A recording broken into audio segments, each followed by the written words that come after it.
ये क्वेश्चन करते हैं। One gas of N1 mole of molecule at a temperature, किसी गैस का N1 mole, temperature T1, volume V1 and pressure P1।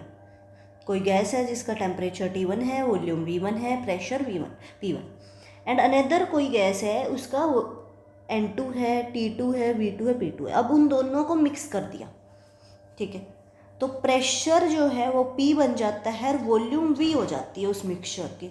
तो temperature of the mixture पूछ रहा है। तो देखो, आपने PV = nRT पढ़ा है आइडियल गैस के लिए, ठीक है।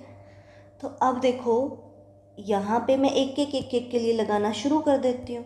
तो पहले वाले के लिए P1 V1 = N1 R और T1। N1 की वैल्यू यहाँ से क्या आ गई, P1 V1 by RT1।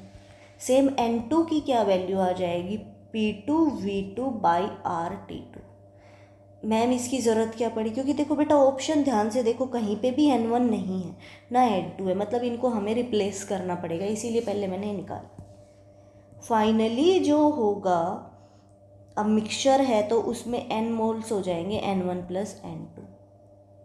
तो कितना आएगा फाइनली मिक्सचर में, तो P1 V1 by RT1 + P2 V2 by RT2, ठीक है। ये N हो गया मिक्सचर का, ठीक है, मिक्सचर में। अब यही इक्वेशन मिक्सचर के लिए लगाएंगे तो PV = nRT लग जाएगी, N मिक्सचर हो जाएगा, TB मिक्सचर का हो जाएगा और PB मिक्सचर, VB मिक्सचर। और क्वेश्चन में दिया है मिक्सचर का P कितना हो गया, PV।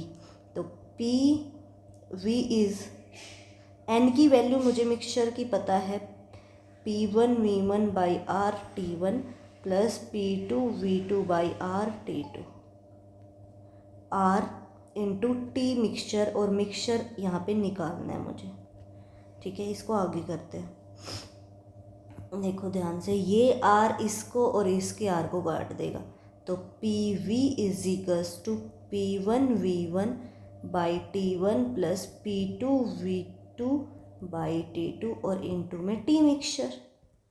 अब एलसीएम लेके इसको यहाँ से सोल्व करोगे तो P1 V1 T2 प्लस में P2 V2 into T1, bye में एलसीएम लिया था T1 T2, इस वाले को सोल्व कर दिया एलसीएम लेके। एलसीएम कैसे, T1 और T2 नीचे लिख दिए, फिर एलसीएम में जैसे ऐसे होता है 1/2 + 1/5, इसको सोल्व करते हैं तो क्या करते हैं, 2 और 5, तो 2 इसके साथ है तो यहाँ पे उल्टा 5 लिख दो, 5 इसके साथ है तो इसके साथ उल्टा 2 लिख दो। तो सेम यहाँ पे मैंने यही किया, एलसीएम लिया, फिर इसके साथ इसको लिख दिया, इसके साथ इसको लिख दिया, ठीक है। अब यहाँ से इसको मल्टीप्लाई में भेज दो और ये कहाँ जाएगा,